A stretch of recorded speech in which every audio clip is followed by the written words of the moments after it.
Last night, but despite being billed as the biggest sporting event to be held in the city for decades, there were thousands of empty seats at St James's Park for the France v Romania match. The cheapest, £15 tickets, easily sold out, but there's criticism that ordinary fans can't afford seats costing up to £45 per fixture. And some people have been buying tickets with no intention of watching the games.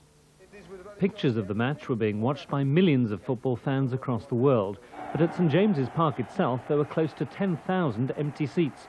Several thousand of them had actually been sold, but the ticket holders didn't travel to the match. It seems they were willing to buy the early round tickets as part of a package to secure themselves a place at the semi and quarter-finals. But that means some fans who wanted to watch the Newcastle games, but who could only afford the cheaper tickets, may have been squeezed out by those who never intended to turn up. The more expensive seats, up to £45, haven't been selling out.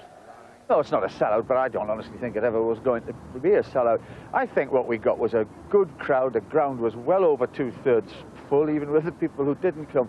There was a wonderful atmosphere. There was a wonderful game of football, and I think really let's just rest on that at the moment and enjoy it, and then we'll look at the other problems with the tickets later. The ordinary fan is very, very disappointed and upset. Obviously, they can't get into St James's Park on match days, and to be priced out of one of the biggest tournaments since 1966, obviously they're very, very disappointed. Could it have been realistic, though, to reduce prices when, if you like, they had to charge something across the whole country that was fair? When you're 10,000 short on a 36,000 gate, obviously, if you charge £10 a ticket and fill those seats, there's another, extra amount of money which you would have had. Having 10,000 empty seats hasn't done, very much good for anybody.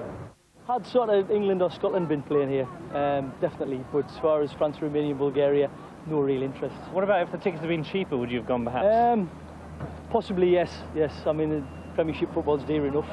And then, of course, you got this on top, so yeah, maybe that had been cheaper, yeah. You're getting international players. I mean, let's be honest with you, it's good entertainment. And the thing is, when you were paying that for a concert down in Newcastle Arena, you pay exactly the same. Meanwhile, someone will have to pay the price for embarrassed faces at UEFA last night. The French flag on the right is in fact the Dutch flag, but quick-thinking officials turned it on its side to transform the horizontal lines into the vertical blue, white and red. There is, as you can imagine, a very thorough investigation going on at this moment. But I'm assured that flag actually arrived in a box marked French flag. Ticket touts also came off badly last night. They'd obviously been expecting a sellout and were hoping to make a quick profit. However, as Superintendent Peter Durham of Northumbria Police told me earlier today, even the touts got their fingers burnt. They did last night. Some of the touts were in fact operative around the stadium. We had calls which we deployed police officers to, and they very quickly got away from the scene. But talking to people around who they were trying to sell tickets to, £45 tickets which they had, they were in fact trying to sell them for £25. So they were trying to cut their losses and at least recover some aspects of their outlay. So even the touts were losing money on this one? They were indeed. Now overall, you had plenty of warnings for people to stay away if they're going to be troublemakers. Overall, the police did quite well. You had very little to do really last night.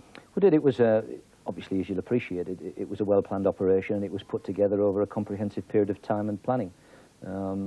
But you're right, there was very little trouble last night. It was played in a carnival atmosphere, both outside and inside the stadium, and even following the game.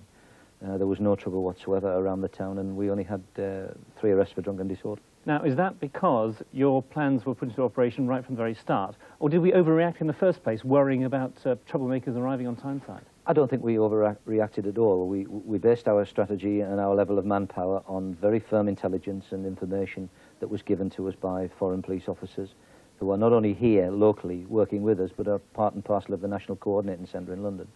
And you've got to understand that even people who come hell-bent on making trouble, when they look at the resources that are there against them, it soon waters down their opportunity to be of a disorderly nature. And that message that we sent out from Operation Harvest 2 weeks ago clearly is being well and truly heeded. People have come here to enjoy themselves, and that's the nature of the beast. That's what we tried to create. Peter Durham, thanks very much indeed for joining us.